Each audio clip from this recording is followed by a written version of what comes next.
a fine young man traveling the seven seas. He was young, he was wild, and sometimes a bit impatient with the girls.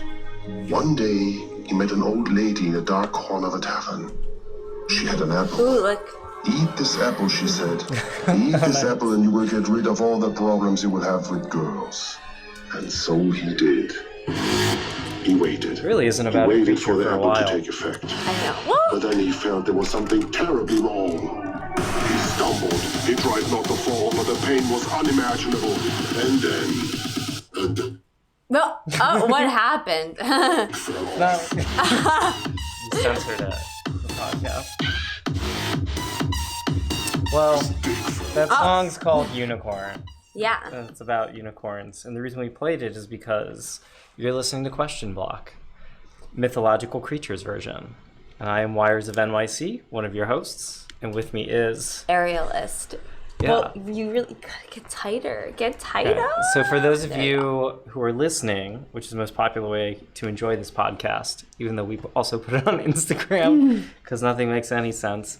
If you're listening to this, I'm dressed as a unicorn with a unicorn onesie, and Arielist is dressed. Oh, I am a mermaid. Arielist is What do you a mean mermaid. I'm dressed as a mermaid? I just am me. You are A mermaid. Yeah. So we'll talk about with the history of mermaids. But yeah, we're going to talk all about sort of the history and folklore of mythological creatures during this episode, including unicorns and fairies and mermaids and manticores. Manticore? And What's a golems, manticore? And oh man, there's so many. And dragons. We got a lot. There's mythological versions of everything. Yeah. It's pretty much for every animal. There's like 3 different mythological versions of it. But we'll cover the main ones. So you want to start us off? You're really the expert here because you've read books on this.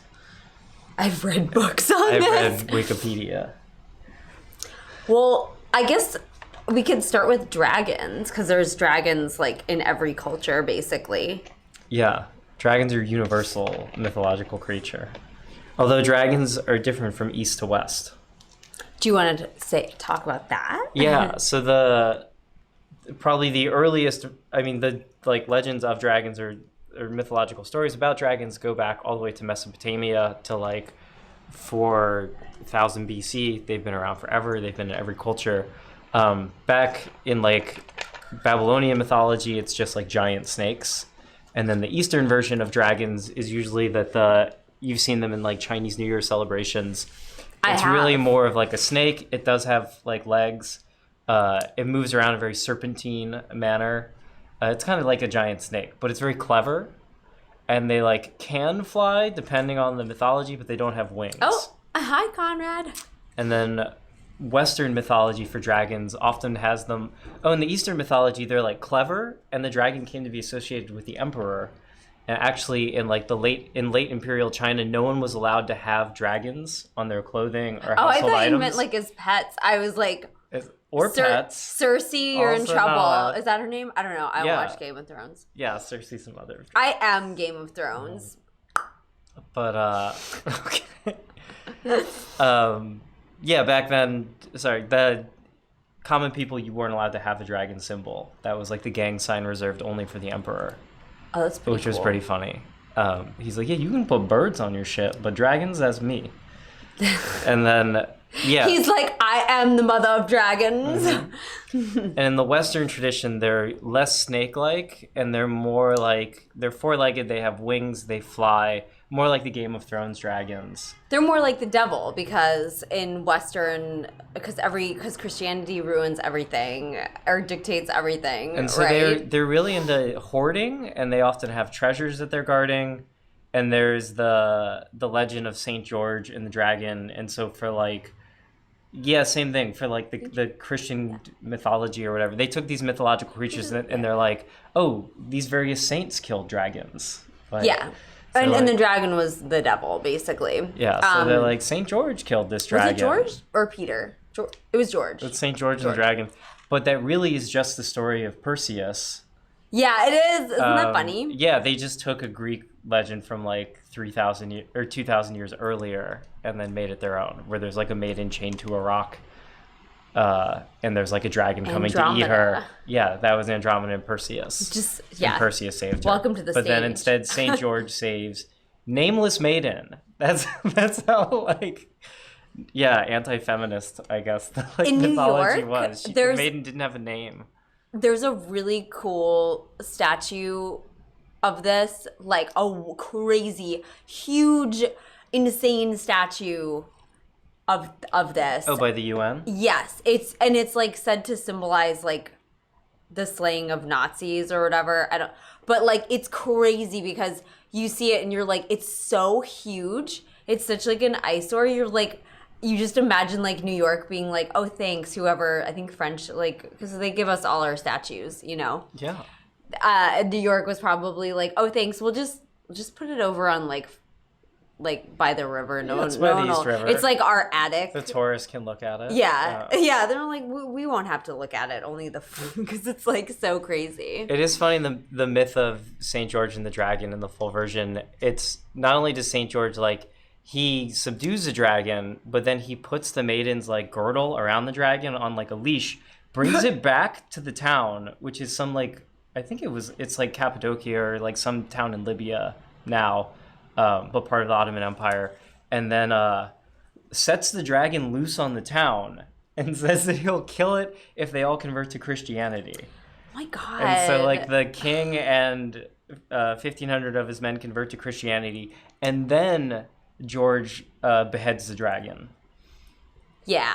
And then he goes with his wife and has some kids, including... Come on, the church. One of his kids is named Guy of Warwick. I just remember this factoid. I just thought that was a funny name.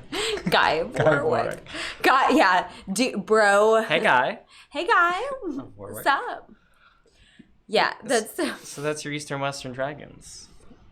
Do you have any questions? Anything I missed? There's a lot of other creatures that, like, spring from dragons that are, like, dragon adjacent, right? Mm-hmm. Like there's like the composite creatures, like the chimera and the griffin. Yeah. Oh, I guess we should mention, like, popular, right? Because dragons keep getting reused Oh, throughout. popular dragons? Popular dragons is, like, Game of Thrones, obviously. And then... Wait, okay, so I've never seen Game of Thrones. Who, like, are the baby dragons? Is there a big dragon? Are they good? Are they bad? Yeah, there's 3 dragons. Okay. And they're, like... Game of Thrones famously is sort of morally ambiguous. It's not really clear who's necessarily good or bad. But you kind of are rooting for Daenerys, who's the mother of dragons. Okay. Cersei's, like, the bitch. Wait, I thought Cersei was the mother of dragons. No, Daenerys is the mother of dragons. Who's Cersei the mother of? A couple like tyrants. Sluts. She's the mother of Joffrey, who's a real little Joffrey? bastard. Yeah, Joffrey's a real bastard king, and he gets poisoned. Oh, okay. It's a soap opera. Wait, okay, It's still so, soap opera. but are there baby dragons or are the dragons You get to like, watch crazy? them grow throughout the series. So when you first meet them in season 1, they're just eggs. And my everyone believes that they're just ceremonial. Like, no one It's like actually Jurassic thinks... Park. Yeah, they're fossilized eggs, and everyone's like, why do you keep carrying that shit around? And then they, like, there's this whole pivotal scene, and then it's revealed that they're, like, real eggs, and the dragons hatch from them. And you're like, oh, sick. Jeff Goldblum, Daenerys. Yeah. I'm just here to count the dragons. Maybe one, two. You didn't ask if you could. You didn't stop and ask if you could. You just did it. You just made the dragons. And now they're flying around. Wait, but does she have sex with a dragon? Is she really the mother, or is she just taking care of the eggs? Well, she raises them like they're her children. But, Oh, like, okay. no, she herself did not give birth to the dragons. All right, But they, yeah. So where's their mom? Pretty cool. Oh, who actually laid those dragon eggs? Yeah. I don't know the full, like, mythology. Okay. I don't even think the show gets You into guys, it. if anyone knows where the mom She inherits the eggs. I we'll want just to say. know. Okay. But she, like, the dragons will listen to her, and she gets to ride them. Okay, that speaks to me. Mm-hmm. But yeah, you watch them grow throughout the series, and then they become, like, you know, insanely huge. That's so cool. Oh, the breathing fire too. Oh, and we didn't talk about... Yeah, so that's more of a Western thing. Chinese dragons don't breathe fire. It's like a Western thing. And also, famously, the dragon Smaug from The Hobbit, voiced by Benedict Cumberbatch. Oh yeah. Who I thought did a really great job. I don't know if you care for the Hobbit trilogy of movies, Yes. but Benedict Cumberbatch as Smaug is great. Because he's like a super... They took the Chinese tradition that he's like super intelligent as a dragon, but also he does hoard gold. But so like he has this whole riddle game with like Bilbo is pretty cool. Yeah, a lot of the mythical creatures, they were like super powerful, but you tell them like a nursery rhyme and that fucking destroys. Yeah, or the Sphinx asks you riddles. Yeah, but also I love the Sphinx is such a queen. Like, yeah, she's just like, you better not be smarter than me. Like, if you are, I will like, doesn't she just like turn into sand? She gets like so pissed, right? Oh, I don't know what she does. She does this to other people? Rude. Oh no! I'm sorry. I'm thinking of the Oracle in the Neverending Story, which there's like the two oracles, and one of them is more Sphinx-like, and it destroys itself. When I mean, there's a lot of mythical creatures in the Neverending Story, as well. Which I love the Neverending Story. Including they invented their own kind of dragon, the Luck Dragon. Oh, but that's basically a Asian dragon. Yeah, they made him very furry. He looks like a dog, basically. The flying toilet seat cover, but his stomach is like has pearls. His scales are like pearls, which I like. Mm-hmm. And he does react very strongly to being scratched on his stomach. Yes, he loves that. But I like he's also like the stoner, which I think of the Asian dragons kind of like stoner. Yeah, dragons. I don't like that he winks. Oh yeah, it's creepy. I found it creepy and disconcerting when the dragon winks. Trey's the boy. But yeah, when the dragon winks at him. Oh yeah, I'm looking at a map. You're looking at etymology of dragons or something. Well, I have a map of all the mythical creatures from different continents, basically. So, by the way, I was going to say, with a lot of the mythical creatures we'll talk about, there's what they call the more like academia and like research we read up on, the less anybody knows about where the various legends came from. So for almost all of these animals, there's what's called the naturalist explanation of why people thought this mythical creature existed. So for like mermaids, they were like, maybe they thought manatees were the mermaids, or dolphins, or like for dragons, they're like, oh, like maybe they thought dinosaur skeletons were actual dragons, like Archaeopteryx or whatever. And it turns out that like for all these cases, it's like the legend of the mythological creature goes back to like 4,000 years ago. So like they've been around forever. So it's kind of, I think, just a coincidence that a lot of that there like are fossils that look like a lot of mythological creatures. So with dragons, like I think people have been like, oh, maybe ancient people saw dinosaur skeletons and they thought those were dragons.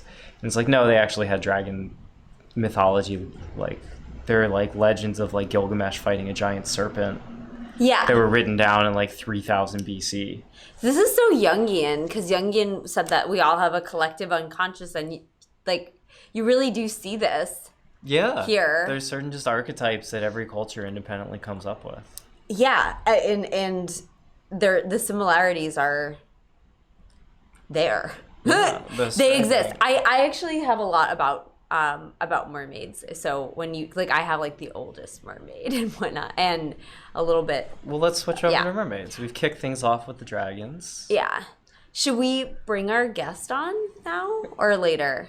Should we bring him later? I guess it's sort of a dragon, right? He's sort of a dragon. He's kind of, I think he's kind of like a gargoyle, which, yeah, or like a griffin. But yeah, should we bring him? Bring him out. Here he is! Yay! It's Onyx. It's our little creature. Yeah. Yeah. It's our pet gargoyle. Yeah, he doesn't. He's very cute. He's like a little black creature with low horns, and he's got wings. He looks kind of pissed off, but he's very cute. All right. And he came from the underworld. Yeah, he sometimes goes back and like visits Hades. Okay. Yeah. So you want to tell us about mermaids? Yeah, I thought you were like, do you want to tell us more about Onyx? I was like, I could go all day about him. Yeah, he's pretty quiet though. Mm-hmm. So yeah, I'm just gonna pull up my notes. I'm gonna take. Yeah, this unicorn onesie. Oh my god, it's really it's hot. you. It's really warm. It's like 95 degrees in New York. Anyway. Yeah. Okay. Yeah. Tell us about mermaids. What's the history? Why do people think that they were fish women? Well, let me just say this generally, that I think we figured this out when we were doing the Vikings, that like every culture has the myth that they need, basically. Okay. So that's a running theme, like in Asian countries, like dragons were more associated with water, and that's why they were like luck. Listener you know? Conrad wants unicorns next. Yes. We'll talk about Yes. We unicorns will. next. Yeah. Well, yeah. Should I do mermaids though? Yeah, continue. Okay. Yeah. And then, yeah, like the Western dragons were just fucked over by Christianity. That's why they get a bad reputation. But Christianity needed a bad dragon. Okay. Just as a scapegoat, So that's why they developed like the fire, and I think there was like, all the like China was inventing all this stuff. I mean, you need your saint to do something, right? Yeah. You need some villain to have like a hero. And I don't think China really gave a crap about gold so much, because they like had it. They just like had stuff, and they were good at stuff. So like their dragons didn't hoard anything. Their dragons like gave them stuff. Yeah. Whereas like in the West, we were like, or our ancestors or whatever were like hoarding gold themselves, and they were like, it's not us, it's the dragons. So mermaids, the first mentions of mermaids were in Mesopotamia. There was a Mesopotamian fish god in 1000 BC. And her name was Atar. Oh, so Mesopotamia had Yeah. mermaids. It's kind of no one seems to be clear of like, there was a goddess named Atar goddess, Atari, and she really wanted to be a fish. Mm-hmm. And so she like dove into this pond to turn into a fish, but the other gods didn't want her to lose her beauty, so they were like, you can only turn into a fish from the waist down. Mm. And she was like, cool. So she turned into the first mermaid, basically, which I think that's pretty funny. The other gods are like, no, her beauty. They're like, her legs are trash. They can go. Yeah, it's like Freya. There's always like a babe goddess who the other gods are like very like protective about. But it's funny that she's just like, yeah, I want to be a fish, like really bad. It's funny because Mesopotamia is not like by an ocean. They had like a big river. Yeah, well, she dove into a river. Okay. I don't know. Right, I mean, it's like modern day Iraq. Yeah, I mean, they had fish there though. Like. Mm-hmm. Oh yeah, they got lakes. Yeah. They got inland seas. So in 1078, the oldest depiction that you can go see is in Durham Castle, and it's a mermaid found alongside 2 leopards. So they were often sort of in, I guess, like Europe, they were seen as like always sitting beside a pond, and they were like associated with hunting, because like hunting and fishing. Okay. And were they like were there leopard women or just mermaids? No, there were two. There's like 2 leopards. I can look it up. Like it's yeah. a fish woman, but then regular leopards. Yeah, just regular leopards. Okay. Like a Lisa Frank. Gotta keep Lisa that. Frank was like She's starting up. And she always had leopard spots, right? Yeah. She likes zebras a lot too. Yeah. Hypercolor zebras. And she loves to abuse her worker, right? Didn't she like sexually abuse them? I don't know. Right? No? Yes? I don't know. I don't know if Lisa Frank got Me Too'd or not. This is not a podcast about that. She did. I feel like she did something bad. Yeah. And like, whatever. Her art is still iconic. So it was thought that in Europe she symbolized inner temptations. Mm.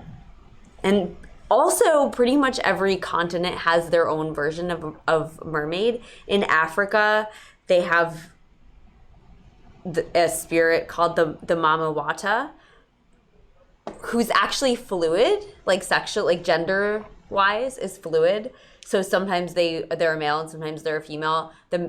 They can give birth, like both the male and female ones can give birth and they can like change. It's funny because it's like in English you'd be like, oh, the mama water. That's what it translates to, the mother of like the water. Oh. Yeah. That's a pretty fascinating cognate. Yeah. It's like Mami Huata. Where in this is like Nigerian or what? Like what part of Africa? Yes, actually. I believe. Makes sense. Yeah, I can look at I can pull up my African.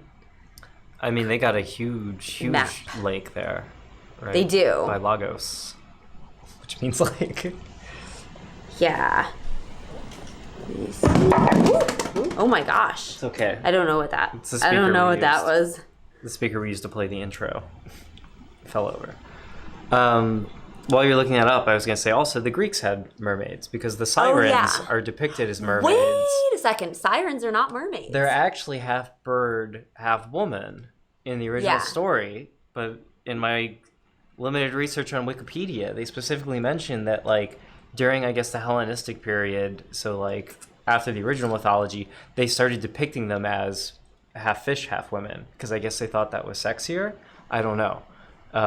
But they like the sirens transformed, and I think they're now depicted like in "Oh Brother, Where Art Thou," which is like modern. They're mermaids. Yeah. Are they mermaids or they're just babes? I think they're mermaids. But I anyway, mean, synonymous. yeah, I think they're now mostly depicted as mermaids. Yeah. Yeah. So yeah, they got them in Africa too. They do. And then like well, yeah, that's the thing. They in the Odyssey they were like, I think that they would lure sailors, right, with their beautiful song, and then the sailors would get close to the island of the sirens and they'd see like all these human skulls and stuff like that, and the sirens would all of a sudden look ugly and they'd be like, oh no, and then it would be too late, right? And yeah, there are like really creepy pictures of like the half bird, half woman, because no one can really agree on which half was which, kind of. So they put a bird head on a woman's body. There's one where it has like human feet, but like bird wing, like it's like the middle is bird and the top and the bottom are human, and it's very weird. It's funny that the Egyptian gods all had human bodies with animal heads. Yeah. But then a lot of the mythological creatures that like the Greeks or like Westerners came up with are like animal bodies with human heads, or like other kinds of heads, I guess, or just a mix of animals. But I guess the Greeks had the Minotaur. Yeah. Just like head of a bull, but it wasn't like he wasn't like a cool god like Osiris or Ra or something. He was just like a crazy monster. Oh yeah, is that no, that's not the Durham Castle. I thought I found a picture of it. Okay. Yeah. Oh yeah, there's Pliny the Elder and Pliny? Oh yeah, the Pliny. Elder. I always thought it was Pliny the Elder, and who like mentioned them a lot. And then Christopher Columbus thought he's like I don't see what the big deal is. I saw a mermaid and it was fat. Oh, really? Yeah. It was manatees? Yeah, he's like, it was fat. And he was like, I wouldn't have sex with that thing. yeah, it did not have any hair, and like it had a little bit of a beard. Gross. You know, because he was like the Italian Casanova of the seas. Yeah. And then, well, Pliny the Elder, going back a little, Pliny the Elder just like lied a lot. Or just would include just like very like in a gullible way, he'd hear a story from like a trader or something, and he'd just be like, oh yeah, like he wrote about Atlantis existing as like a concept. And he was like, yeah, I was talking to a guy, he's from Atlantis, here's like what it's like. And he just would record it. So he either was like super gullible, or he just was like, no one's gonna like, what is history? No one will read this thousands of years from now and think I'm a jerk. Like this, I'll just write it down. And then there's our boy Hans Christian Andersen. Yeah. Well, I guess his was like the the most popular fairy tale involving a mermaid. Yeah, but as we talked about in our fairy tale episode, Yeah. it's a very sad fairy tale. It's not quite the Disney version. No. Ariel, I save Yeah. the prince. Ariel saves the right. prince. But he doesn't know that I save him because I'm very humble and modest. And Well, that's the Disney version thus far. but then the sea witch says that I have to go tell him that I saved him. Mm-hmm. And she's like, okay, you can have legs, but it's very painful. It feels like I'm walking on glass. Right. And then in the end, the prince, rejected you, or? He thinks but I can't talk, right? Yeah. And so it's more or less the Disney version. it is, but I'm like in so much pain. And then I like hobble my way over to like tell the prince, but then he's getting married to this other bitch who like he thought which the is person who Ursula, saved him. Ursula in disguise. Oh, really? I didn't know that. In their Little Mermaid, yeah. That's what happens. I didn't know it was Ursula in disguise. Mm-hmm. More or less, but yeah, there's no happy the ending. Hans Then Christian the Andersen, Little it's Mermaid not. just like dies, right? And Well, then the Hans Christian Andersen version is not Ursula in disguise, just some other slut. Oh yeah, there's no Ursula, or is there an Ursula? I don't know. There's a sea witch, but Okay. she's like She doesn't look like Divine, the drag no, queen. which that's a real crime, and and the little mermaid kills herself and becomes sea foam, and then her sisters like they cry for her, and then she gets to go up to heaven, but on her way up to heaven she sees the wedding happening, which is just like a random sad, like Hans Christian Andersen was like, oh, also by the way, BTW, just like little sad tea for you. She saw the wedding. Yeah. So that's... Oh, and there's been mermaid huntings up until like it's now. like Sasquatch huntings, I guess. But remember there was the Bigfoot. Discovery, I think it was the Discovery or the History Channel show, and people, it was Mermaid like... Autopsy is what you're referring to on the History Channel. Yeah. Because they ran out of history, so... That was when I think that was the real new low for them, where people were like, okay, we knew this channel sucked, but come on. But people really believed it, and they were like, "Oh my god, they're like autopsying mermaids," like, and people were like, got like super, into it, and yeah, they didn't realize it was. I don't even know that it was a hoax or satire or what. They didn't really advertise it as such. But they put a big ass disclaimer that's like, "This is kind of not real." Oh, okay. In the beginning. Just like War of the Worlds, though. If you don't catch the beginning, then, mass hysteria breaks out. They probably TiVoed it, too, so they, skipped. I don't know, is that what it's called these days? Well, now everything's on demand, so who knows? Yeah, they probably skipped the intro. Yeah. There's still a, what do you call it? Like a bounty? I guess it's called a bounty. It's a bounty for a mermaid? Yeah, I think it's in, Japan or maybe... off the Pacific Islands.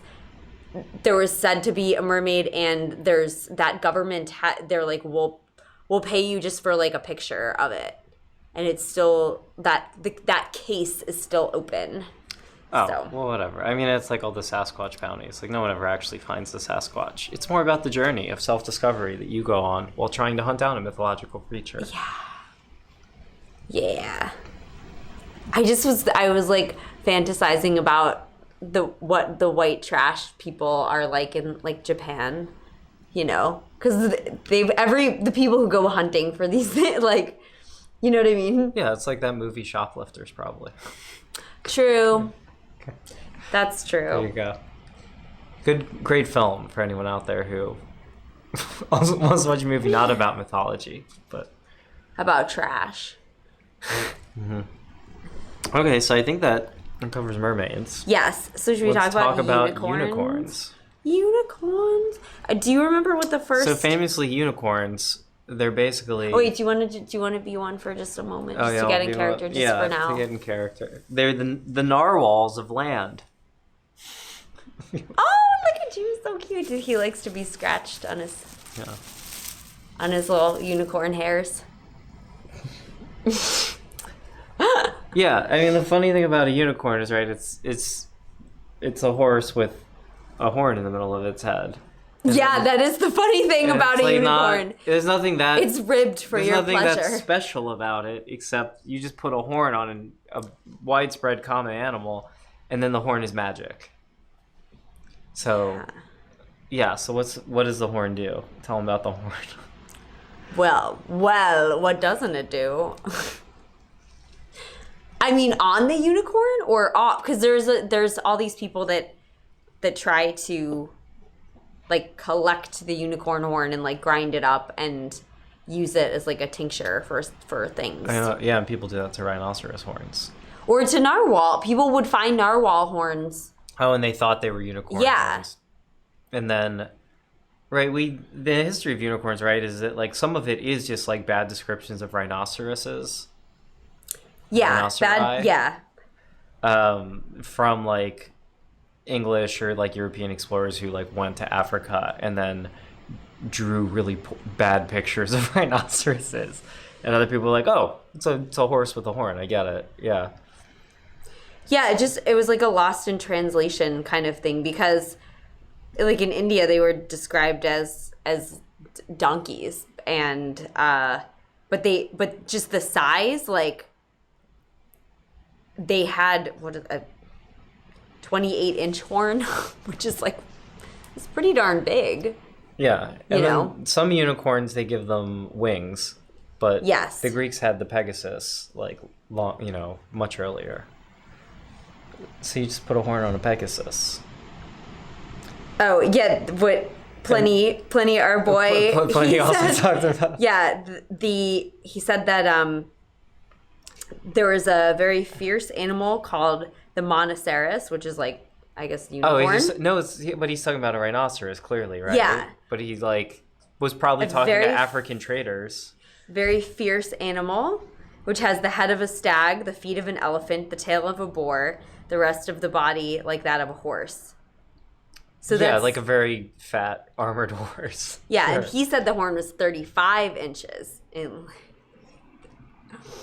I don't know the average rhino. I've never measured one, but it's probably a good 2 feet. They're big horns. Yeah, they are. Oh my gosh. When I was working at the zoo, the rhinoceros keeper, he got in, like, the rhinoceros like freaked out one day and like just like stabbed him, and he had been impaled by a rhinoceros. He'd been impaled because I don't know what happened, but the rhinoceros just was in a bad mood and it just like freaking attacked, and this was like it was crazy because the guy was like so messed up from it, like emotionally and physically, but he still loved the rhinoceros. He was like, I forgive him. Do you think maybe he tried to like ride the rhinoceros? And he was trying to measure the horn. That's actually what happened. Yeah, he fooled around and he caught the horn. Yeah. Better in length than in width. Yes.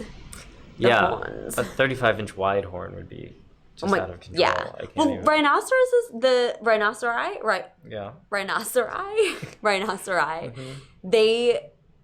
Their horns are very, I feel like the base is very wide, much wider. Because that would suck. Like, the unicorn's horn is like kind of thin and long. Yeah. It's a very delicate looking horn. Yeah. So, okay, do you want to tell us some of the, like, how do you catch a unicorn? Oh, well, in medieval European Christian Renaissance mythology, because it all has to relate back to Jesus and the Virgin Mary. So they love the Virgin Mary, but they're not that smart. So if you get any virgin, they'll put their head in her lap and go to sleep. Yeah. So you trap them by just leaving a virgin out in the woods. Basically, you trap women by telling them that they can catch a unicorn if they're a virgin, because a woman who's like, yeah, I'm a virgin. But then and then the unicorn unicorn shows up and they're like, you slut, let's behead you. I see. So it's really a way to trap women. Yeah. That's a magical power that unicorns. People that did, I mean, throughout the Middle Ages, they were like all about them. Oh, what is Da Vinci? Da Vinci wrote the unicorn. Yeah. Da Vinci wrote this down, how to catch a unicorn. It doesn't know how to control itself. For the love it bears to fair maidens forgets its ferocity and wildness, and laying aside all fear will go up seated to the damsel, go to sleep in her lap, and thus the hunters take it. And then there's that famous like tapestry of the unicorn that you can see at the cloisters. Yeah. Oh, it's also the symbol of Scotland. Right? Isn't it there? It's like on their flag. Yeah, Scotland. They got a unicorn on the flag. Yeah, and a lion. Well, no, the lion is the UK. Oh, that's it. And Scotland was like, I take your lion and I raise it a unicorn. I see. Yeah, because lions and unicorns, for whatever reason, are natural enemies. So, yeah, because the British were the lion. They adopted the lion, which, again, one of those animals doesn't exist, and the other one lives in Africa. Yeah. Two European island countries arguing about this shit. Yeah. And they're on the same island anyway. Yeah, sure. so the unicorn, right, so there's two unicorns supported the royal arms, the King of Scots. Mm-hmm. And when England and Scotland got to be friends again, there's now two versions of the flag. So when Scotland wants to emphasize Scotland, they put the unicorn on the left and they give it a crown. And when, in England, they put the crown on the lion. Nice.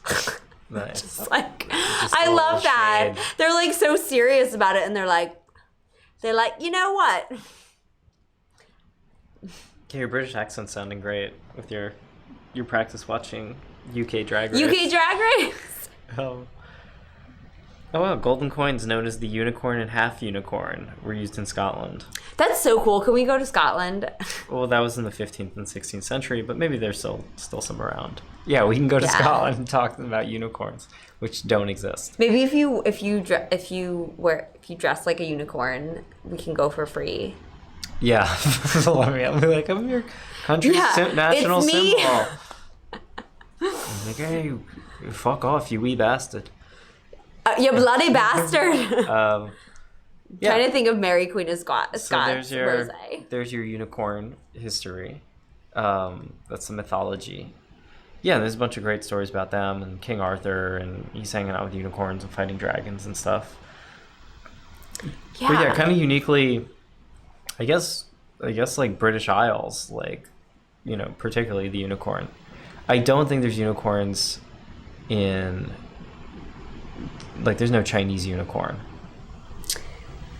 I'm just double checking to see if there's... Maybe in part because they weren't finding the horns. Chinese? They weren't finding... Oh my god, this one does not look... This looks like... Yeah. It looks like a pig. Yeah. It's a pig with Chinese pottery unicorn. I stand corrected. So they're everywhere. Yeah. Every culture the Chinese unicorn. Every culture has How every do you say this? mythological creature. How do you say this? It's a Chinese. The Qilin. The Qilin with a Chinese unicorn.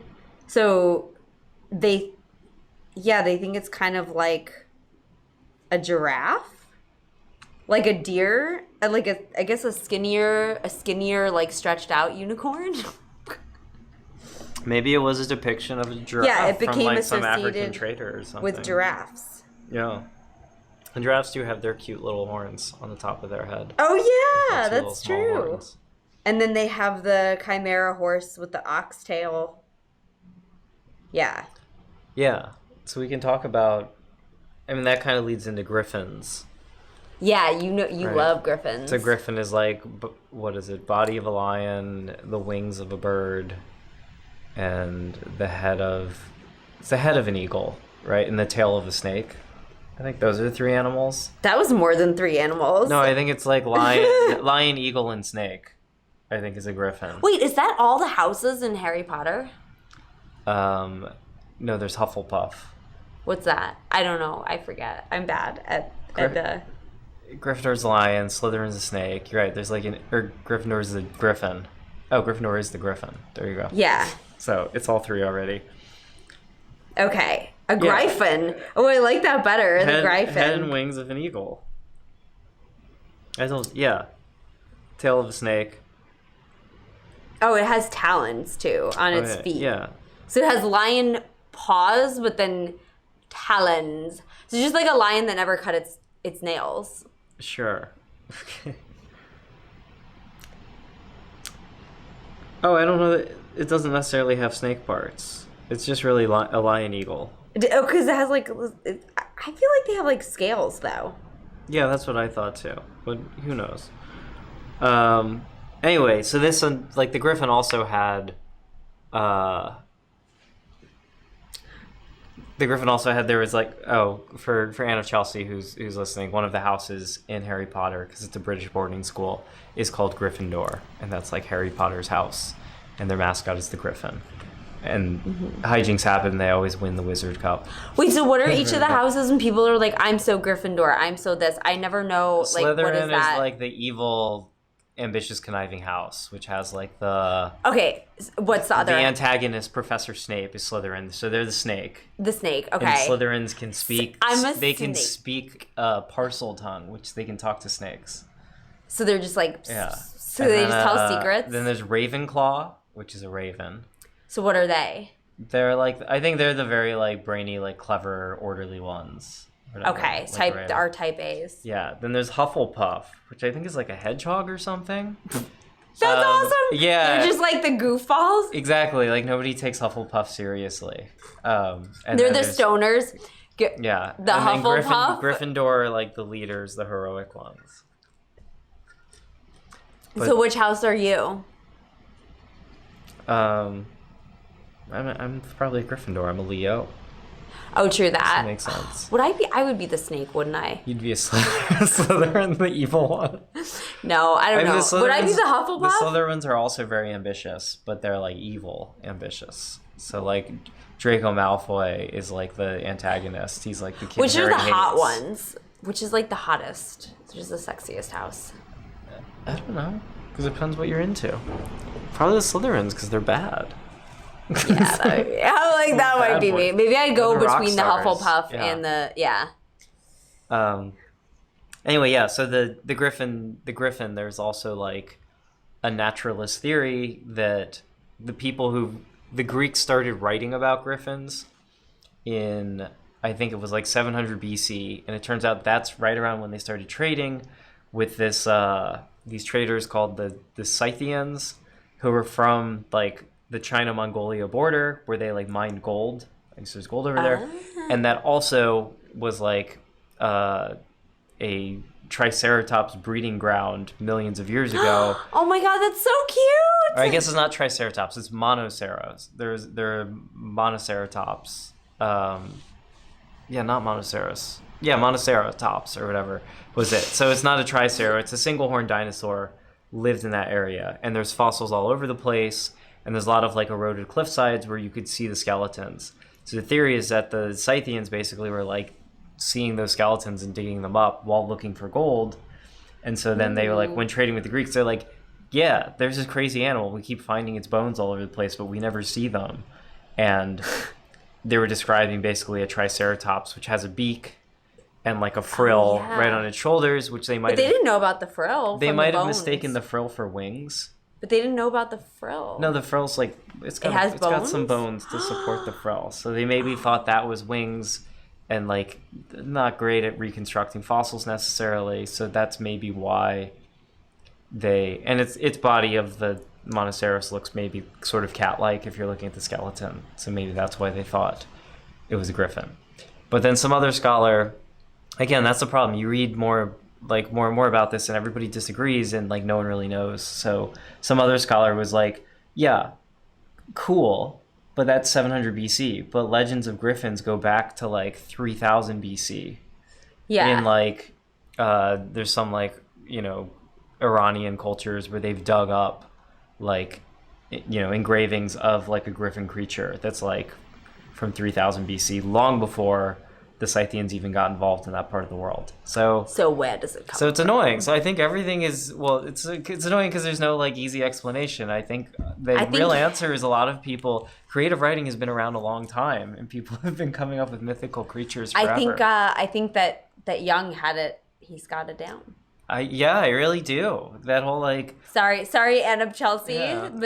Miss Freud. Yeah, what if there was a lion? Yeah, what if there was a lion eagle? What if you had a lion with the nails? With talons. With talons. Do lions have large... What is it? Napoleon Dynamite? Do lions have large talons? They have large talons. Yeah, so that's the... There's competing explanations, and I think a lot of... I always read the naturalist explanation, like the manatee for the mermaids, and I want that to be the answer for why people came up with this story, but I don't think it's actually right. It's a funny coincidence. Well, Christopher Columbus was dumb, and he confused everything. So, like... True, he thought he was in India. Yeah, So, he was just a dumb... famously. He was a dumb bitch. So, like, that I just think is funny. Well, I think he had heard all these stories about sexy mermaids, and he like read books or whatever. He was like, trying to, and he was like, "Oh man, when I get out there, if I see some mermaids, I'm on it." I'm going to. And then he gets to the party, and he was like, "Oh, they're just like, no. a bunch of grenades, He just, bunch like, of grenades threw up. swimming around the ship." This is Jack. Jackass. It's called Have Sex with a Mermaid. And he's just like throwing up. But yeah, he gets back to like London or whatever, or Spain, and he's like... He thinks it's London, like, though. Yeah, he gets back to Spain, and he's like, you guys have been hooking up with the mermaids? Oh, God. You've been hooking up with the mermaids. Yeah. All right. Oh. Let's get to some more creatures. So with the... Just real quick, mermaid tangent. There's also the Selkies, which are... Selkies. Yeah, they're like the Scottish version, and they're seal women, and it's like a whole thing. Like if I think it's like if they're loved, they can like turn into a woman, but then they turn into seals. It's like a tragic, it's a tragic story. They're a tragic creature. Oh yeah, I mean there are like just like various demon mythological creatures too. They're not so like, evil. They're just like cute and sad, I think. Oh, okay. Yeah. Well, that's a bummer. That's a bummer. That sounds like an opera. Like there's an opera about that, right? Like the Willis. The Willis. Well, yeah. Yeah, Scottish. But these are fish Willis. Seal folk. The Selkie. They can shed their seal skin. Mm-hmm. Yeah, they can be coerced into relationships with humans by someone stealing and hiding their seal skin. So like if the Scottish people like wanted to like hook up with a Selkie, they would try and find a seal skin and then hide it, and they're like, "Gotcha, bitch."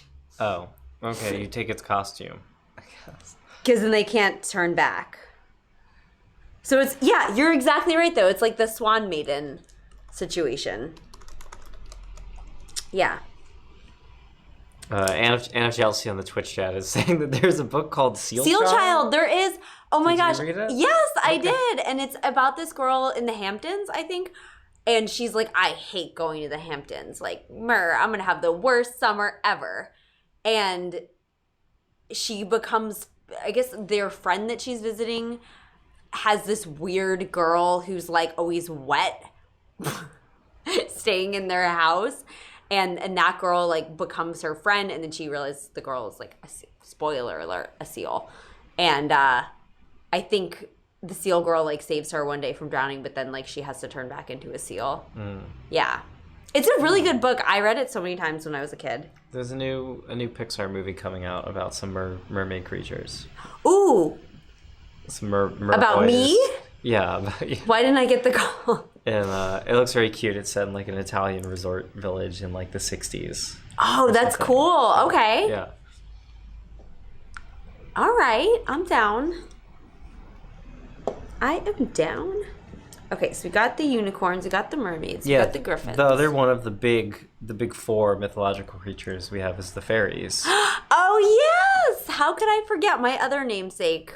And then we'll get into the I don't even know the grab bag. I will do you can talk about grab fairies, and bag. then we've got like the more obscure the variety pack of creatures. We'll do at the end. Okay. Like we'll call out like the golem, and like I don't know the Quetzalcoatl and the other.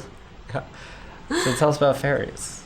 Fairies. So they're often seen as mischievous creatures. Like, they're not... I mean, there's some cultures that are like, this is an evil-ass fairy.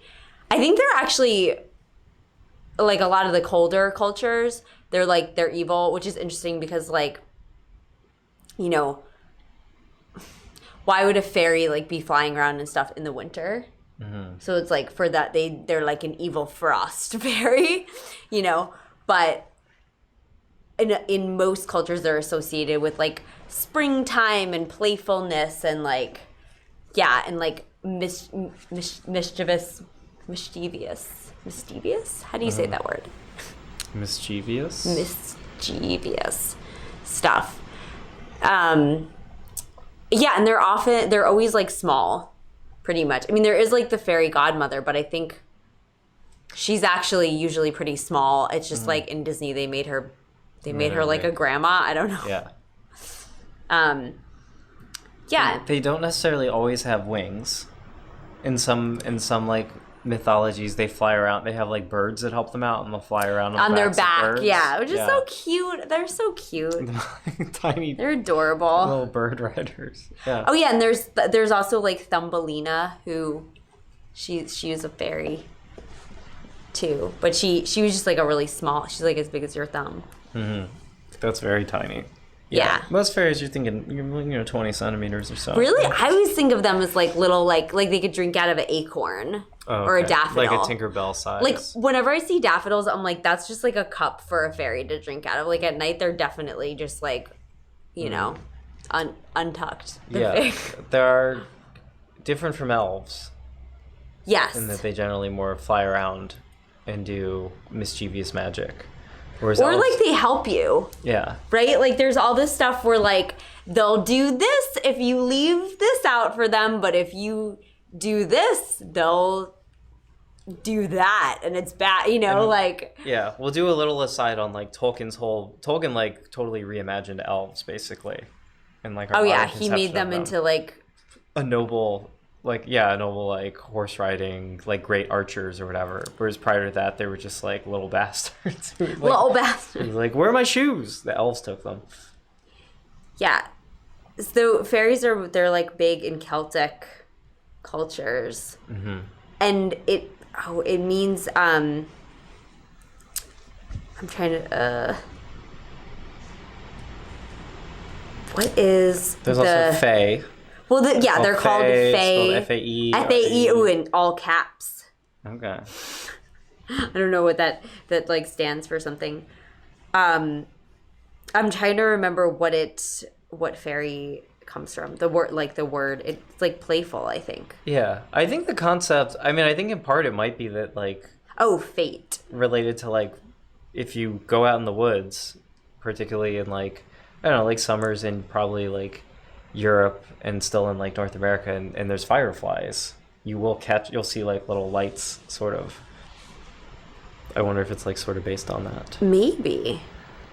I think it's just like people would get really tired and like they'd like be doing their chores and stuff like that, and then they'd like wake up the next day, and you know how like sometimes you're like, oh my god, like sometimes if I'm out late, right, and then I come back and then I wake up the next day and like all my makeup brushes are clean, I'm like, did I do that last night? And like I don't drink or anything, so like I feel like that was happening to people. Okay. And they just, they needed, you didn't know where that was going, but it's kind of like that, because, they were in, let's say the springtime, there'd be a lot of like house cleaning and like work and preparation. And I think they would just get like really tired, fall asleep, wake up, and they'd be like surprised that something was done, but it was really like maybe they did it the night before. I guess they would associate, it stands in for like little household like gods, helpers, basically, helpers, right? And it's like you have to leave out a little offering for the fairies to like, I don't know, or whatever. There are all these things where like if you if you like clear a little path for them, or you leave out like sweets or something. They like sweets. Yeah. They'll do good things, and then there's like superstitions that actually I have a list of like the superstitions. Yeah. Yeah. And when Americans still have the tooth fairy. They do. Yeah, that's like a totally different thing though. I think the tooth fairy's like evil actually, because back in the day if you were losing your teeth, it was bad. No, kids lose their teeth. That's like a thing. Humans you have baby teeth and then you get new teeth. And like, so it's, yeah. You get like a little reward or candy or like some money or something when you like lose your tooth. I think it's to keep like kids from really like freaking out about losing teeth. So you like look forward to it. Yeah, I was like, I want to double check this. All right, I feel it's similar to Santa Claus. It was in the like Eddas. That was in the Norse mythology. Oh. Yeah. Yeah, there you go. Oh wow, in 2013, Visa put out like a survey, and they found that on average American children get $3.70 per tooth. Yeah. All right. Wow, that's good money.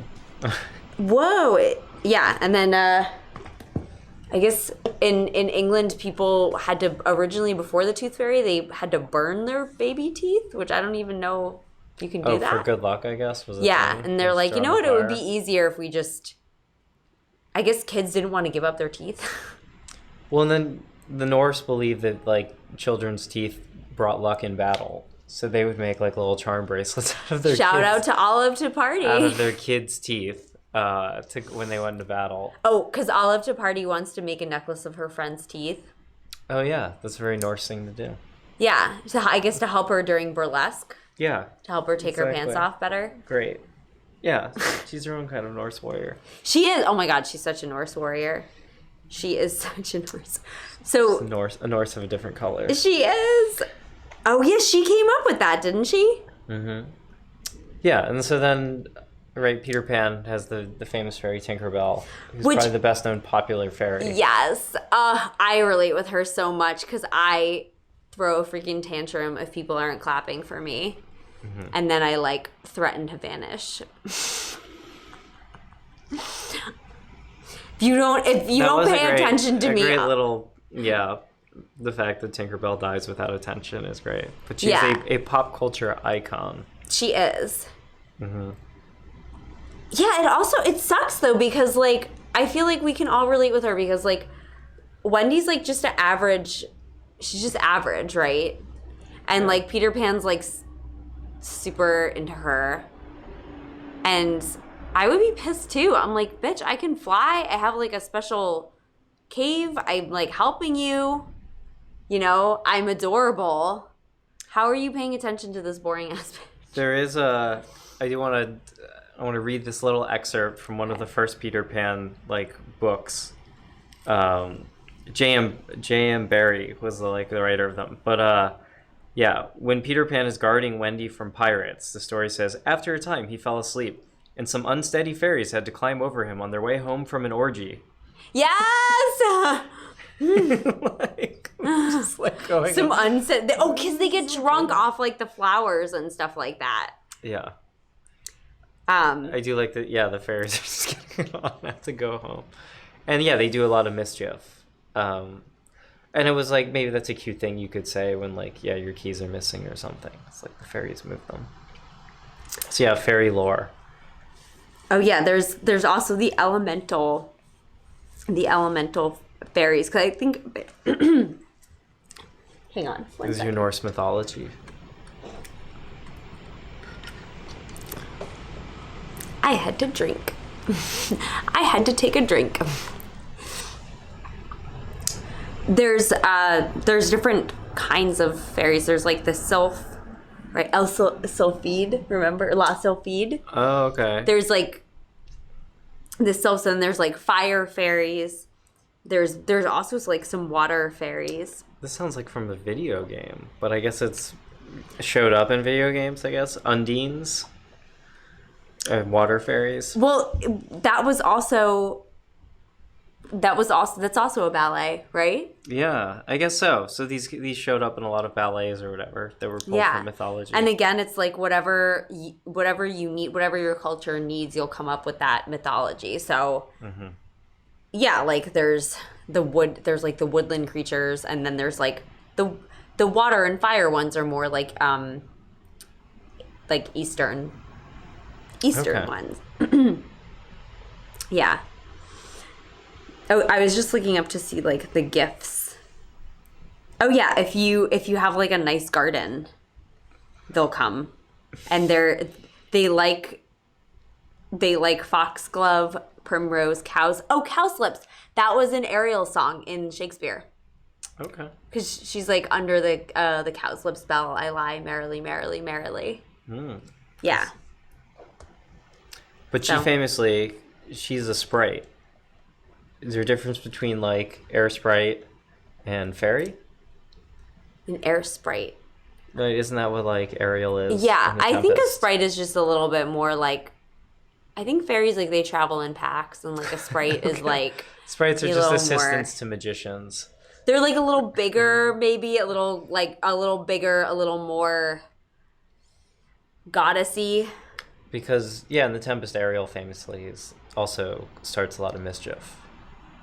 Yeah, well, I think they always do mischief. But in a Midsummer Night's Dream, it's the fairies who are like making all the mortals fall in love with each other. Yeah, because they just like to spy on people and like laugh at them and be like, oh, and yeah, they are like very sexual. Yeah, but like with each other, like not with, because they're so small, like, you know. Well, no, the fairy queen hooks up with Bottom. That's true. That is true. So they're mythical. But I think they can shapeshift as needed. I feel like all the hench fairies, they're just like, there's just constant orgies. Remember in that adaptation of the Midsummer Night's Dream? Yes. They were just always like. Yes, they're basically like burners. Yeah, they are. They're burners. A lot. Yeah, Burning Man is modern fairy culture. Yeah. Yeah, I think that's a pretty good summary of the fairies and the sprites.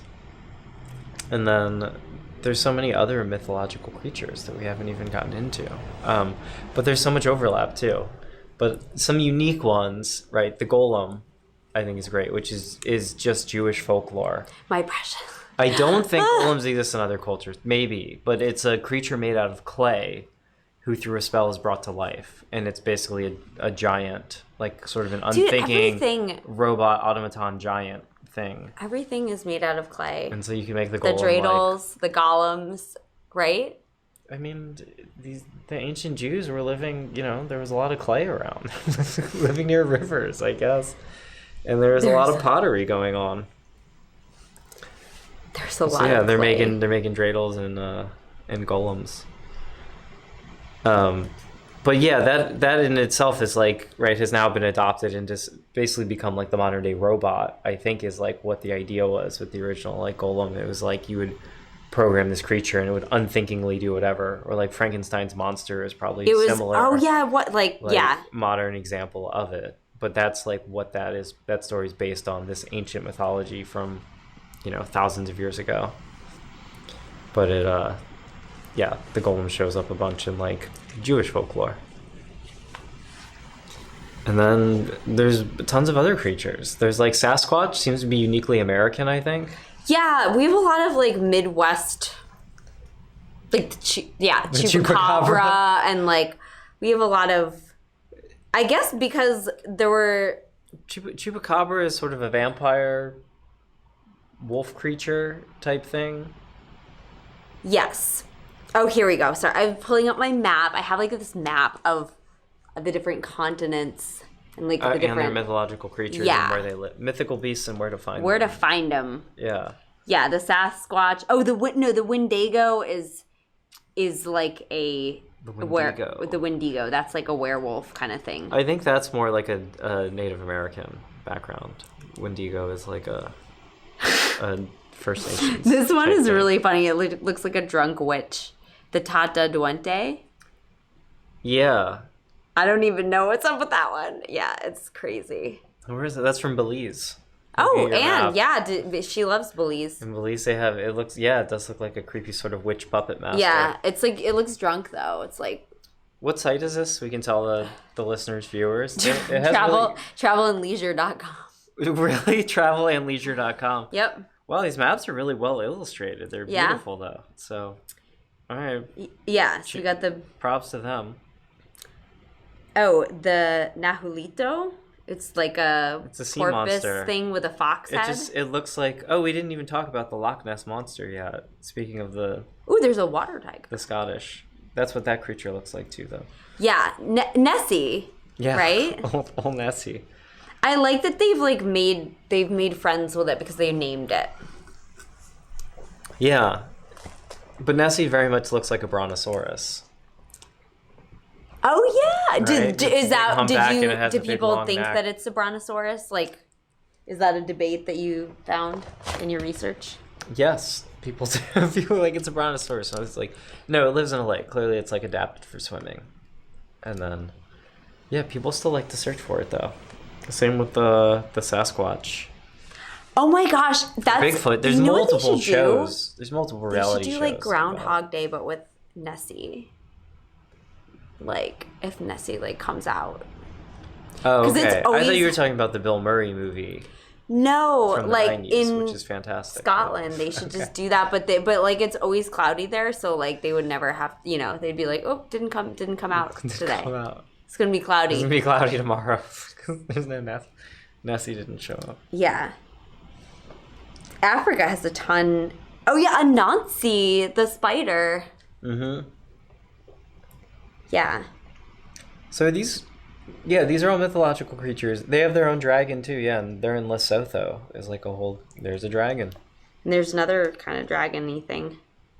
Yeah. They have a lot of insect, African continent seems to have a lot of, or They're what do you call it? mythological The east side? Like what side is this? This side. You're in West Africa there. The West Africa seems to have a lot of like insects. And then Yeah, that's the spider creature's cool. yeah, Anansi. And then there's like a beetle. There's a beetle-y looking one too. Well, right, and the Egyptians famously had like scarabs on all sorts of stuff. Yeah. That was the thing there.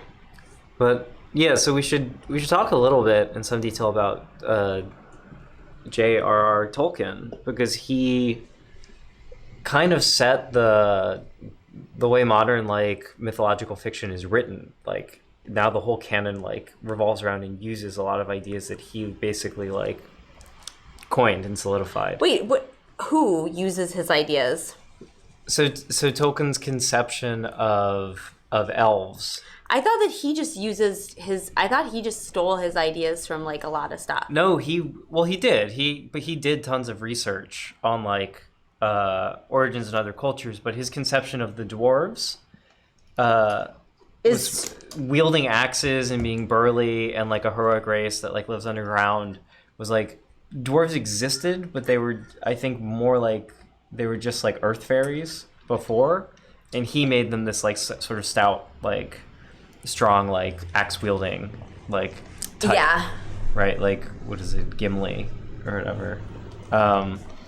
And then his conception of elves is insane because he came up with an elvish language, Which is And basically just like it's based like on Swedish, right? It's like Celtic runes. it's just like IKEA furniture names. No, it's IKEA furniture-ish. I mean, it's Nordic sounding names, but he came up with the script for it and an entire language, and the script looks like, I don't know, it seems spot on of like how elves would write. It's very very fluid lines. Did he like hook up with anyone on that movie? Like, No, Tolkien was dead long before they made the movies. Oh, because I was gonna say that would be so like Fifth Element. He just like writing letters. No, his books came out in like the 50s or whatever, right? Because it's like a long allegory for World War II or whatever.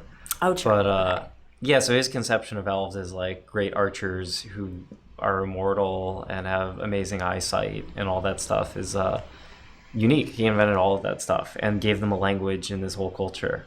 Right? He invented hobbits.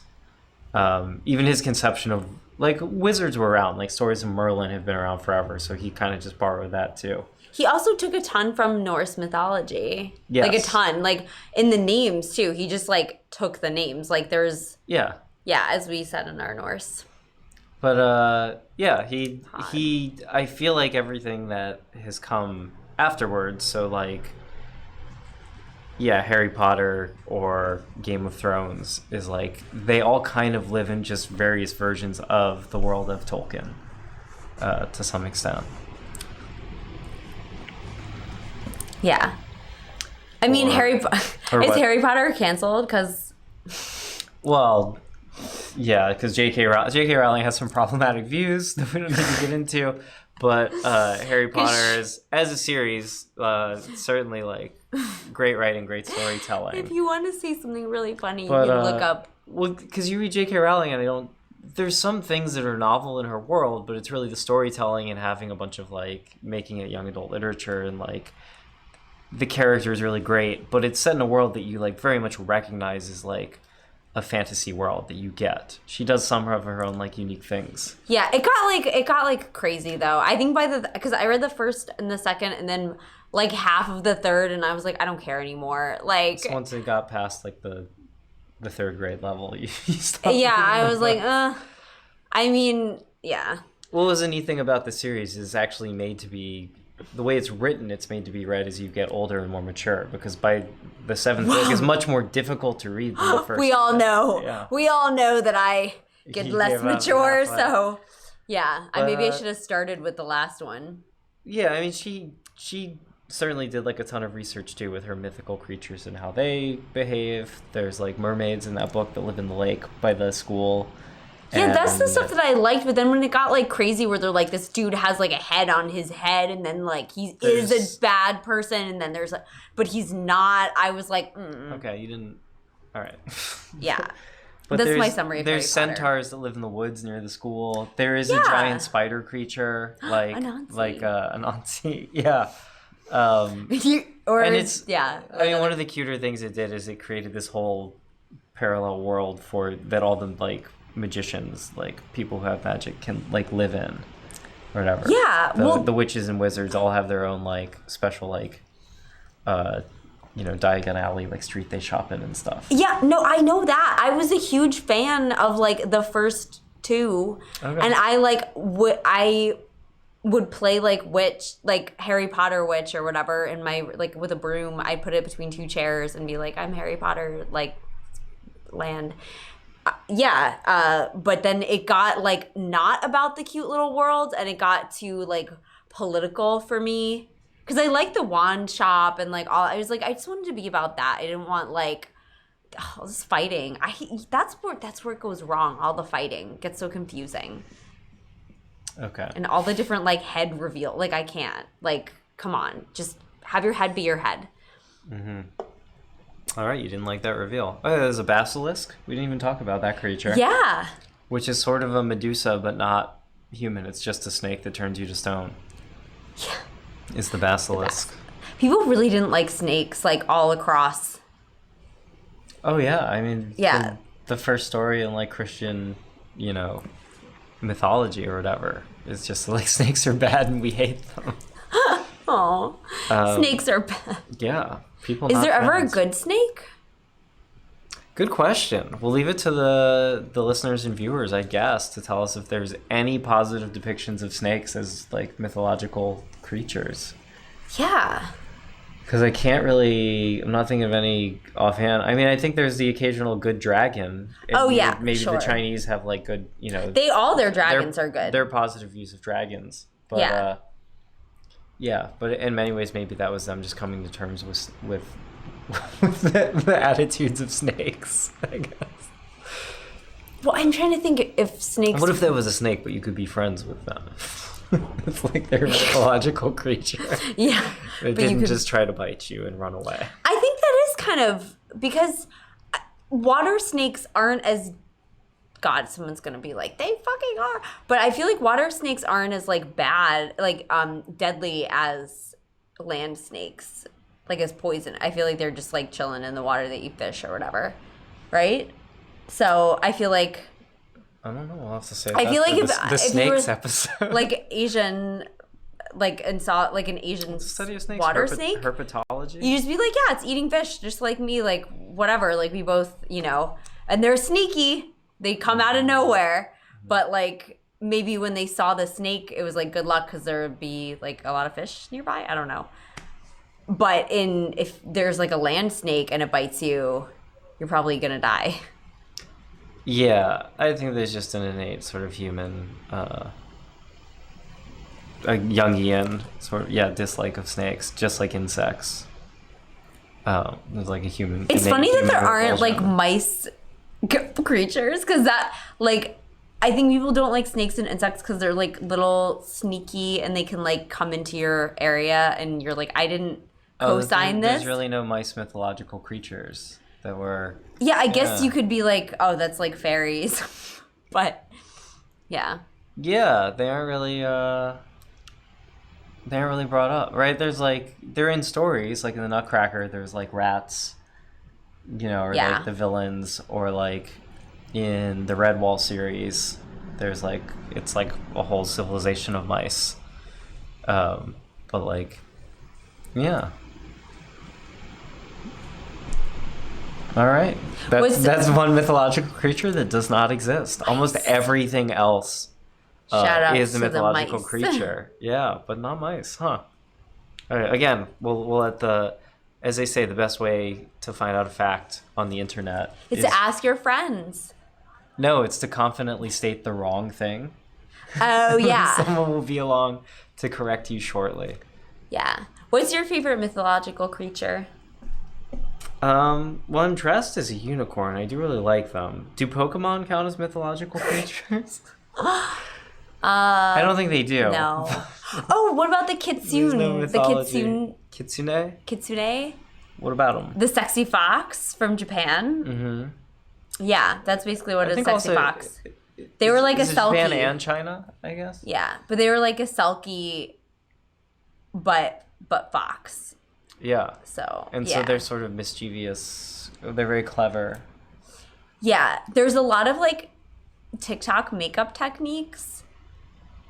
So there's like to make the fox is the new thing. Well, there's like the fox makeup, and then there's like the dog makeup, and like the puppy or whatever. It's like a cute like e-girl kind of style of makeup is like fox. There really aren't too many. That's a funny thing. The mythological creatures, being like a amateur anthropologist here, mythological creatures use wild animals generally, and it's some like either giant version or mixed up version or half human version of a wild animal, and they don't really use domestic animals. So maybe that's not like why we're not seeing like cats or dogs. Well, Egyptians had like a ton of cats. They had a ton of cat gods, sure. Yeah. And I guess you could say the Sphinx is a cat. Yeah. And sure, but like a lot of them are like the Sphinx is really more of like a tiger or lion. Like it's a wild animal. It's not a domesticated cat. And same with dogs. I don't think there's too many dogs. I mean, again, the Egyptians. Mythological creatures. They did have a bunch of. I think they had a dog, something. Maybe. Not sure. I mean, we make our own mythological dogs because like the breeding. Oh sure, it's like that's true. Insane. None of them existed. We can just make those. 300 years ago, they didn't exist. They're like, it has the head of a Dalmatian and the body of a pug and the feet of a hound and the bark husky, of a tree. Yeah. The look of a husky, but the body of a corgi. Anything plus dachshund is like, what? It looks like a dachshund wearing a disguise of the other dog. Yeah, they're like you end up with it's just a dachshund that has husky features, basically the same body. Yeah. So I don't know. There's my like pet theory for you. We didn't talk about the Can we talk about the Cottingham fairy thing really quick? Yeah. We missed that during the fairy section. Let's fill it I was like, I know there was something else. We'll edit this back into the episode in the earlier section. Well, if you stuck around this late, you're in for So tell us who popularized. Well, there have been some fairy crazes. So who got really into fairies? Arthur Conan Doyle. Sir Arthur Conan Doyle Yes. famously wrote Sherlock Holmes. And who was like a detective and shit. Like he was like figuring stuff out. He was, regarded as a generally very smart person. Yeah. Like he evidence-based. was not. He was gullible. So there are these two girls, Elsie Wright and Frances Griffith. Ooh, suspicious. One of them they were cousins, right? One of them came from, like, I forget, like, India or something. Like she was living on like another continent and then came to England to live like with her cousin. So she was a little more cultured. And I think Frances was she was like a photo assistant. Like she was legit like an intern in a photo lab. Mm-hmm. So it's like 1800s Victorian era, and they're good. 1917. Oh, okay. So yeah, spiritualism era, which is after after like Victorian. So like this is when those like the sisters that knocked, like the like and Houdini, like that sort of and thing. These girls have their hands on like the .1 edition of Photoshop called cutting out. They were like, oh, it might be cute to like take pictures of fairies. So they had these like these little like fairy picture books, and they traced the fairies and then they cut them out and they put them in the woods and they like posed around them. This is like the original like Facetune, I guess, like filter, sticker. Cute. Yeah, it was cute. And then and it's like the crazy thing is it's like they would have, to develop the pictures and like to take them, they would have needed help from, or thought that they would have needed help from like a third person who actually knew what they were doing, because like taking a picture back then was not a simple task. So a lot of people think that like their dad or whatever, or like Frances's dad was like in on it because he would have had to develop them, and I don't know. You just go in the dark room, you got your chemical bath, and you're just doing... No, but like it wasn't that simple. Like taking a picture took like all day back then. So and it was kind of like a little lie that like got too out of hand, because they were like, yeah, these are some pictures we took, and everyone said that like they weren't real, and then they had several investigators like come to investigate, and they couldn't find evidence that they weren't real. Did they get published in a newspaper? Yes. Sir Arthur Conan Doyle was like friends with one of the investigators, and he was like, hold the press. Wait, how did the investigators hear about it though? It must have been like their hometown little like gazette was like, oh, we'll publish these pictures. No, Sir Arthur Conan Doyle got them published. That's what I'm trying to say. Like, and the investigator... What are they called? The Cottingley Fairies. The Cottingley Fairies, because that was... Oh, yeah, so that was the area that they were taken in. Oh, so, yeah, they... Right, so they I guess one of them wrote back to South Africa, which is where she came from. And she was like, oh, yeah, look, it's funny. I never used to see them in Africa. It must be too hot for them. And then that's what her mother went to the Theosophical Society, which is the spiritualism. People were like crazy about spiritualism. They went to a talk on fairy life, and then she showed the photos to the speaker, and then the society displayed the photos at their annual conference. Right, and it was Edward Gardner. He was the original investigator, and he like had all, he had like photography experts look at them and was like examining the negatives. And then that's when Conan Doyle was like... Because it's funny, because I guess they thought they like somehow they like did it by like splicing the negatives up or something, but instead they just used little cardboard cutouts in the original photo. Exactly. And that was it. And like, yeah. And they even asked Kodak, and they said that they couldn't be true and they must have been faked, but they couldn't find evidence. And then I think that Kodak was like, we want you to retake the photos with the fairies. And the girls were like, okay, but if you're there, they're not going to come out. Yeah. Yeah, I which think I think 100 is so years great. ago, everyone was just much more gullible. Well, they were into spiritualism, which is... The photos are like, yeah, you look at them. They're okay. They're well posed. But because the girls are like interacting with the fairies in the photos. And this was before people, before green screens and CGI existed.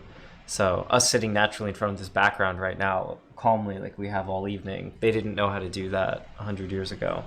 So I think that's what threw everyone. They were like, it must be real. You couldn't, nobody could interact with a piece of paper cutout in this natural way. It has to be a real fairy. Yeah, and there was, so you can see little like tabs in some of the picture, like little tabs of, because they had to like stand a paper doll. Like but there's this fifth photo. There's a fifth photo. Mm-hmm. That it looks like there's movement from the wings. Yeah, and the girls were just gonna like, they were like, because like if you're a kid, you get caught in a lie, you're like, it's probably just easier to like double down on the lie. Not like get caught, but if someone's like investigate, you're like, it'll go away. But it like kept getting bigger and bigger, and they were like, oh, this is like defining our life now. So they were gonna just take it to the grave with them and just be like, whatever. But then,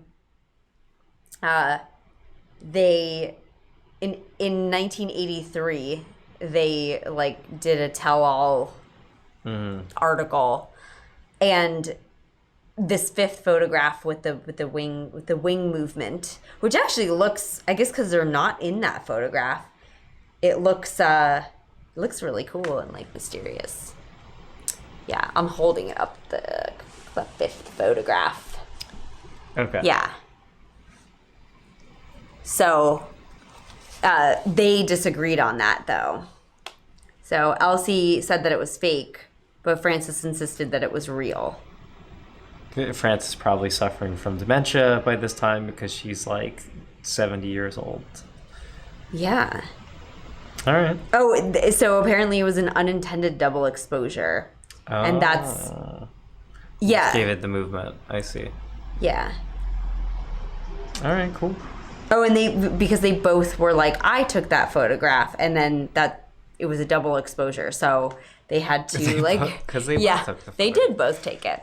Okay. So, but it's so funny that Arthur Conan Doyle was like, it's real, and he really pulled it through. Like, he got it published. He was like all for it. He was like such a weirdo too. He was very into spiritualism, right? And he was like, yeah, he's like, I am looking for anything to convince me this is a real thing. Right, because Harry Houdini, like, hated him. Yeah, because Harry Houdini was like, I'm tricking people, and like, that's the gag, and everyone knows it, and like, they're just enjoying it. And Sir Arthur Conan Doyle was like, you are magic. Yes, Arthur Conan Doyle believed Harry Houdini was magic. Yeah, you have to come to terms with that, And Houdini would go break up seances. Yeah. And expose them. And Sir Arthur Conan Doyle was like, he's a gifted and troubled man. Like, as he That's so funny, yeah. And then he wrote, the stories of a super logical detective who also was very much not a spiritualist. Yeah. Well, yeah. Oh, wait, but you never said what your favorite one was. Oh, I guess, So, like, if you had to be one and if you had to meet one. I guess I would be a Pegasus, so I could be a flying horse.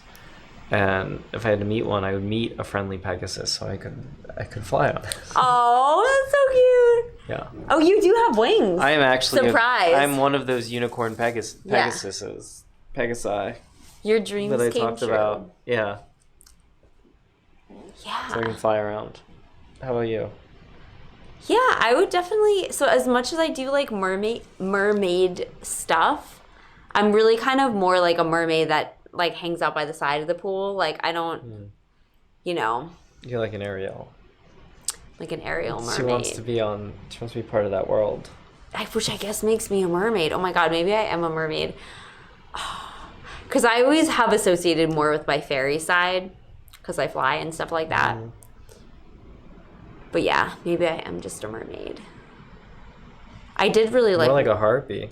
Hey. What I don't even remember what the harpy, the bird, like They're like the ugly mermaids. Yeah, they're ugly bird women. I think. I think they're. I thought that was a siren. They're just like old sirens. They're old sirens. Yeah, old sirens. Yeah. Yeah. Maybe it would be a siren because I could like fly like a nice siren. Yeah, but you can't sing. This is so true. Well, that's what, like, I'd trick people. I'd be like, this is what would happen. I would, like, make my singing sound good. Like, I'd auto-tune the fuck out of it. And then the sailors got too close. They'd hear, like, my real voice, and they would just kill themselves, and then I'd eat them. Oh, okay. Yeah, I mean, you gotta be at least close to the note for auto-tune to work. I mean, at least... Well, it's like singing in a shower, right, when you're at sea? Yeah, exactly. Sure, it's like a bathtub. Yeah, the boats, too. The acoustics in the boats. The proximity of water makes it sound good. Sure. Yeah, I just sing into the water. Okay. Cool. Oh yeah. So if you have kids, if you are a kid, that sums up our show. Normally we would plug Rave Review at this time, which is our usual Saturday night Ariel Rave show. But this weekend we're doing a special thing, and we're doing a show for kids. Mm-hmm. So it's going to be, instead of 9 p.m., because that's past most of their bedtimes of our intended audience, it's going to be at 2 p.m. At twitch.tv/Secret Loft. Yeah. We're going to have a kids Ariel rave. Yeah, it's going to be great. So we're going to play like more chill, kind of tropical house, danceable, catchy songs. Yeah. And Ariel's going to perform as some mythological creatures. Yeah. And so that's going to run like probably 2 to 3. Yeah. It's going to be really fun. So tune in. If you got kids or you're just a child at heart, check us out. Or if you go to sleep really early. Or you go to sleep early. Yeah, maybe you work a night shift. Twitch.tv/Secret Loft.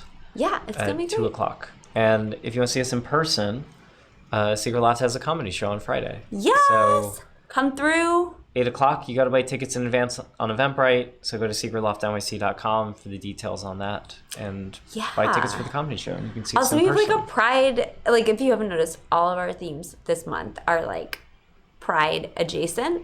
Mythological creatures. Well, unicorn, hello. Yeah, like a unicorn. Yeah. Next week, we actually know our theme. Non-committal unicorn, hello. Yeah. Yeah, fairies, hello. Yes. And next week we're doing the Wizard of Oz. Yes, and then the Pride week we're doing, which is like, every day is Pride. Mm-hmm. We're doing the history, the LGBTQIA plus history, and that's going to lead up to our big Pride party, which you can also see us in person with special guests. Mm-hmm. Yeah. Yeah, we've got Medea by night. We've got Bollywood Count. We've got Maya. We've got Remnick. We've got Peter Mercury. We've got DJ Power Patterns. We've got Arielist. Yeah. We've got Wires of NYC. Yeah. It's going to be a star-studded evening. You have a hot bartender. Mm-hmm. All right, I'll play us out.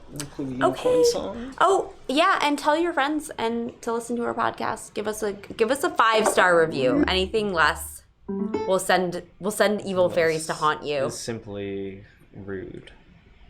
Oh, it's we're gonna send like evil spirits to ruin your life. Here.